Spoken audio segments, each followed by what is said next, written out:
Good evening and welcome to Poland Daily News. I'm Nicholas Richardson. Ruling politicians in Poland are finally admitting that the Polish-Belarusian border is being subjected to artificially induced migration pressures by the Putin and Lukashenko regimes. Now, they admit that there are mostly men on the border, but earlier, under the Law and Justice government, they claimed that there were women and children who needed help. This narrative has been debunked by the Survivor Foundation itself, which engages in the practice of helping illegal migrants. In a report for last year, it reported that the women and children they helped accounted for fewer than 10% of the people.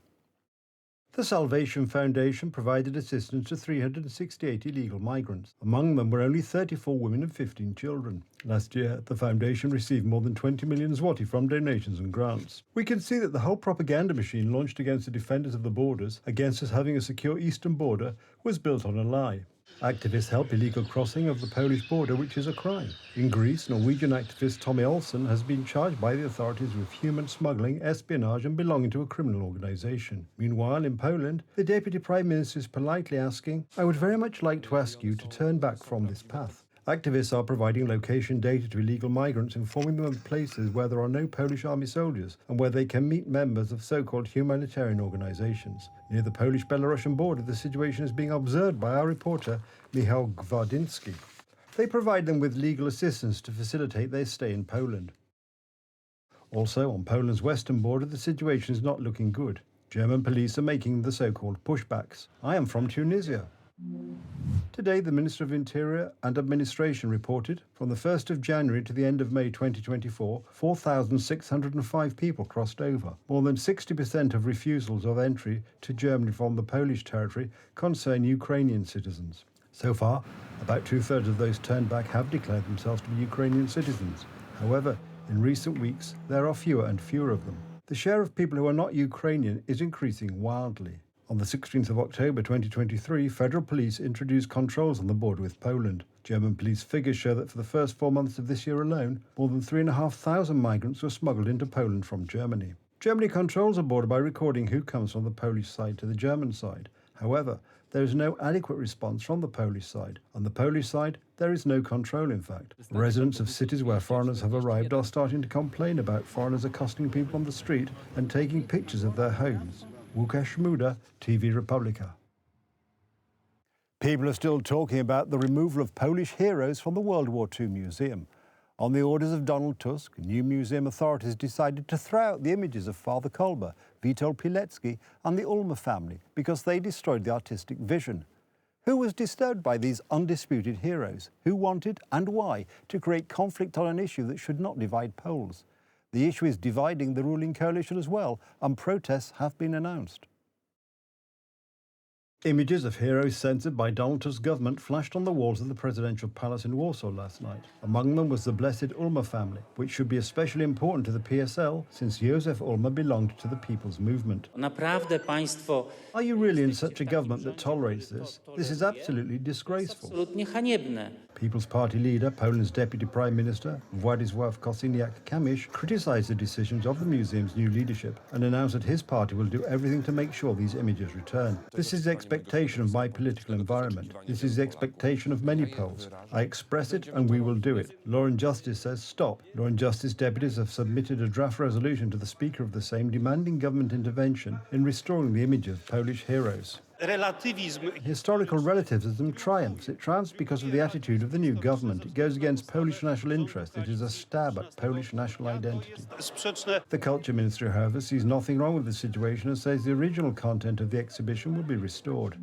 We have examples at the Ministry of Culture that censorship, interference and pressure on creators were used more than once under the Law and Justice government. The public has been familiar with such an altered version of the exhibition for the past 7 years. Today, it is worth seeing the exhibition in its original form. The president of the Institute of National Remembrance straightens out the content of Minister Wróblewska's communiqué and points out that the exhibition in its original form is still a long way off, although the new directorate is on the best possible path towards this goal. In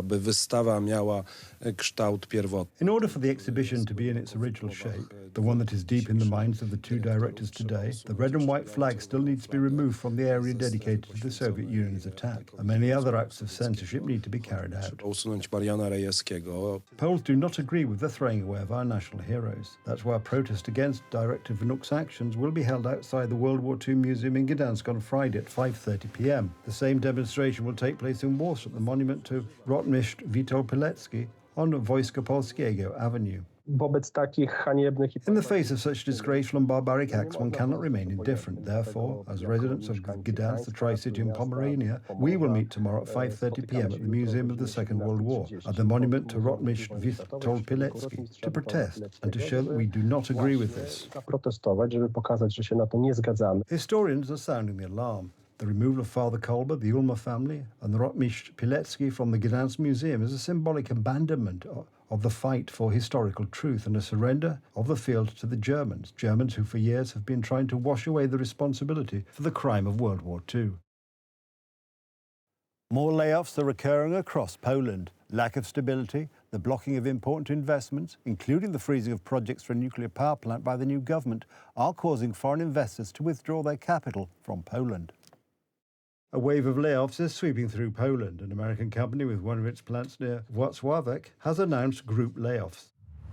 Lear Corporation 2, which operates in Pikotkowo, plans to lay off 960 of its 1,100 employees. Local Solidarity says the blow will be difficult for the local labour market to overcome.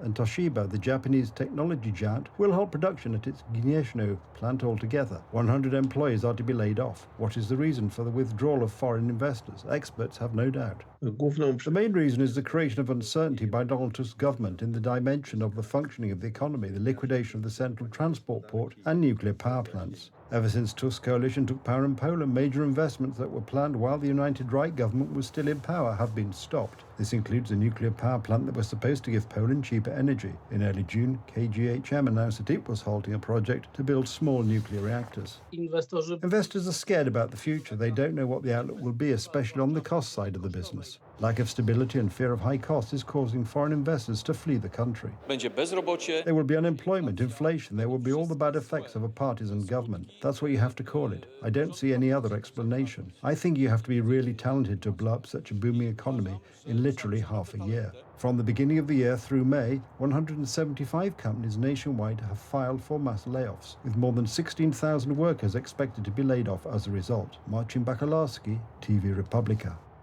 As the east coast of the United States continues to be impacted by the summer heat wave, a replica wax statue of the 16th President of the United States, Abraham Lincoln, has begun to melt. Parts of the famed statue expose metal frame that holds the figure together, and at one point, Lincoln's head started to fall out of place.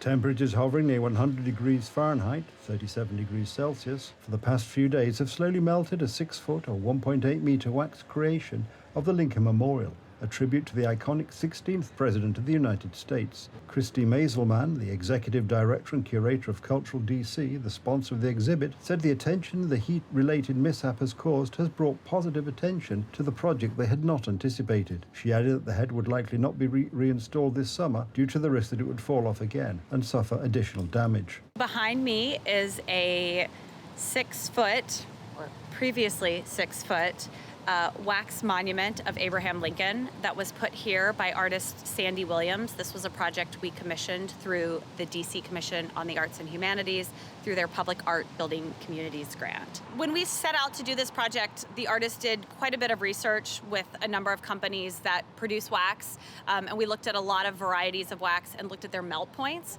This particular paraffin wax has a congeal point of 140 degrees, so we never thought that temperatures of around 100 would see melting with him.